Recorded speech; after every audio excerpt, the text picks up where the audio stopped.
Pengacara di Kitab Mirzani kemarin itu mengajukan amicus curiae. Kira-kira sahabat cendol tahu nggak sih apa itu amicus curiae?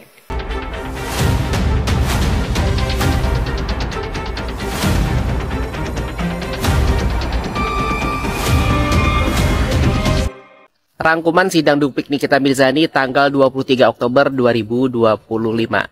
Perjuangan pembelaan Nikita Mirzani akhirnya mencapai titik akhir ya, sahabat channel. Jadi sidang duplik kali ini jadi momen penting ya sebelum majelis hakim menjatuhkan vonis. Nah, biar nggak bingung, kita rangkum secara garis besar isi duplik dari Nikita Mirzani. Menariknya ada dua versi duplik yang disampaikan ya.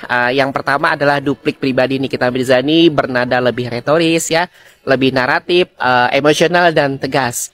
Jadi di sini Nikita Mirzani menyoroti adanya dugaan ketidakprofesionalan jaksa penuntut umum ya, menilai adanya sentimen pribadi terhadap dirinya ya, serta mempertanyakan logika hukum yang digunakan oleh jaksa. Terutama pada bagian percakapan 7 menit 40 detik ya antara Nikita Mirzani, Mail dan Dr. Oki yang menurut Nikita justru ditafsirkan berlebihan ya dan penuh imajinasi serta ilusi oleh jaksa penuntut umum. Sementara itu versi duplik dari tim pengacara Nikita Mirzani lebih sistematis dan berfokus pada aspek-aspek yuridis ya. Poin-poin pentingnya itu antara lain adalah membantah secara rinci ya dalil pemerasan yang dituduhkan, kemudian menunjukkan unsur-unsur hukum yang dianggap goyah, kemudian menyoroti ketidakkonsistenan jaksa antara surat dakwaan dan tuntutan, serta mempertanyakan legalitas alat bukti hingga menunjukkan adanya kontradiksi antara keterangan saksi yang dihadirkan jaksa. Jadi sahabat channel, secara keseluruhan duplik dari Nikita Mirzani maupun tim kuasa hukumnya menegaskan ya bahwa perkara Nikita bukan semata soal pasal, tapi juga soal cara penegakan hukum yang adil dan proporsional. Nah, di video selanjutnya kita bakal bahas hal yang bikin sidang makin panas ya. Momen dimana jaksa Dona Sihombing disebut baper dan menolak bersalaman dengan Nikita Mirzani. Pantengin terus PT-PT netizen channel.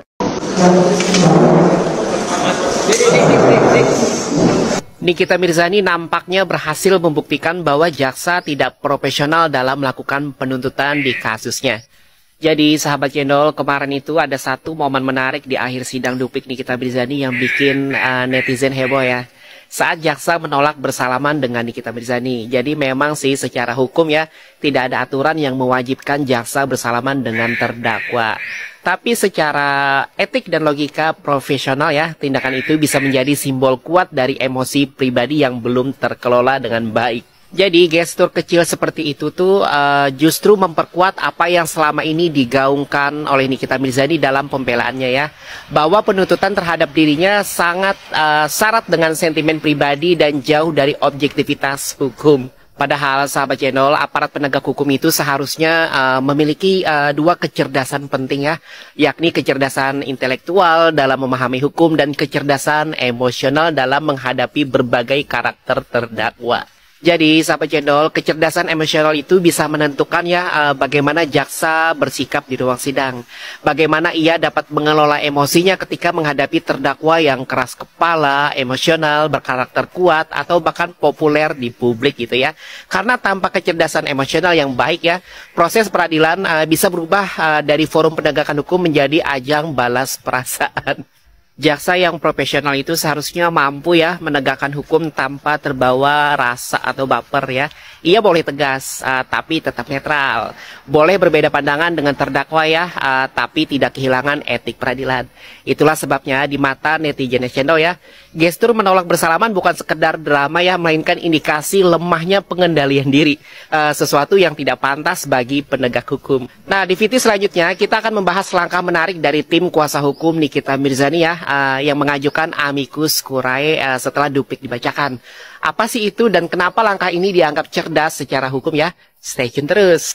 Pengacara Nikita Mirzani kemarin itu mengajukan amicus curiae. Kira-kira sahabat channel tahu nggak sih apa itu amicus curiae? Jadi sahabat channel, secara etimologis amicus curiae itu berasal dari bahasa Latin yang artinya sahabat pengadilan. Bukan sahabat cendol ya, sahabat pengadilan. Nah, istilah ini menggambarkan pihak ketiga di luar perkara yang memberikan pendapat hukum atau legal opinion gitu ya. Fungsinya untuk membantu majelis hakim melihat perkara dari sudut pandang yang lebih luas, lebih objektif dan akademis. Biasanya sih amicus curiae ini diajukan oleh pakar hukum, lembaga, atau organisasi masyarakat yang punya kompetensi dalam isu yang sedang disidangkan gitu ya. Nah, tujuannya bukan untuk membela salah satu pihak ya, tapi membantu hakim memahami konteks sosial, konteks moral, atau hukum yang lebih luas dari perkara tersebut. Kaitannya dengan kasus Nikita Mirzani, jadi gini, ketika pengacara Nikita Mirzani mengajukan amicus curiae ya, artinya mereka ingin menghadirkan pandangan hukum tambahan gitu ya, dari luar, dari pihak luar, mungkin akademisi atau lembaga hukum ya, agar hakim itu bisa menilai perkara ini secara lebih objektif dan tidak hanya berdasarkan narasi jaksa ya, maupun narasi dari pembela. Ya, langkah ini juga bisa dimaknai sebagai upaya untuk memperluas perspektif hukum gitu ya.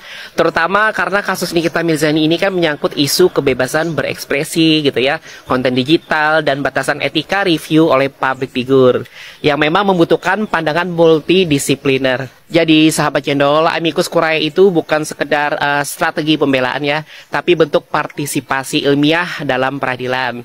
Agar keputusan hakim tidak hanya berdasarkan teks hukum, melainkan juga nilai keadilan substantif yang hidup di masyarakat. Nikita Mirzani keren! Semua yang mengikuti kasus Nikita Mirzani dari awal sampai akhir sekarang ini, tinggal tunggu vonis saja, semua tahu apa alur cerita jalan. Yang dikatakan oleh Nikita Mirzani semuanya itu benar. JPU yang mengurus kasus Nikita jantung aman. Dulu kalau kalian menangani kasus ketika orangnya itu ya tidak mampu, ketika orangnya itu DO, ketika orangnya itu tidak punya pengalaman, tidak punya pengacara yang memang benar-benar kompeten, kalian bisa melakukan seenaknya. Jangan lupa sekarang yang kau lawan ini adalah Nikita Mirzani.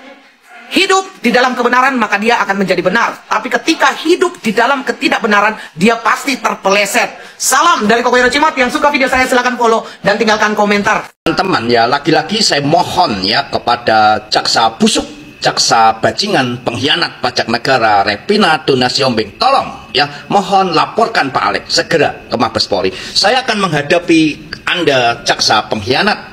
Ya, saya berpegang teguh kepada Undang-Undang Dasar 1945 tentang bela negara di dalam pasal 30. Saya ingin penjarakan Dedi Setiawan Tan agar negara mendapatkan uang pajak yang selama ini digelapkan oleh Dedi Setiawan Tan. Tapi Anda sebagai jaksa negara justru menghalang-halangi, justru membungkam anak saya, saksi kunci. Ya, saksi mahkota dari suatu kejahatan yang dilakukan oleh bos PT Pratama Prima Bajatama.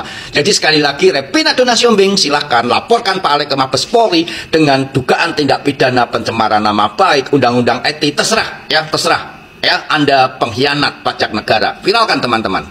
Halo Pak Hakim yang terhormat, Bapak jangan mau Bapak diatur sama JPU yang belansak itu ya Pak ya. Ya Pak ya, jangan Pak ya, kasihan loh Pak, jabatan dan sumpah jabatan Bapak dan juga baju dinas Bapak. Jangan karena JPU Bapak kotor, gara-gara JPU, perintah JPU ya Pak ya. Karena kalau kami netizen, aku yang awam ini, karena derajat Bapak itu lebih tinggi dari JPU. Karena Bapak itu majelis hakim loh, hakim, JPU itu di bawah Bapak. Jadi jangan Bapak mau diatur-aturnya sama JPU ya Pak ya. Kalau sempat Bapak mendengar kata JPU suruh menolak pledoinya Niki, lebih baik Bapak pindah kursi, Bapak pindah ke bawah, JPU-nya pindah ke atas jadi majelis hakim ya Pak ya. Jangan ya Pak ya. Ingatkan Pak, rakyat kecil sering tertindas gara-gara JPU ya Pak ya. Ingat ya Pak.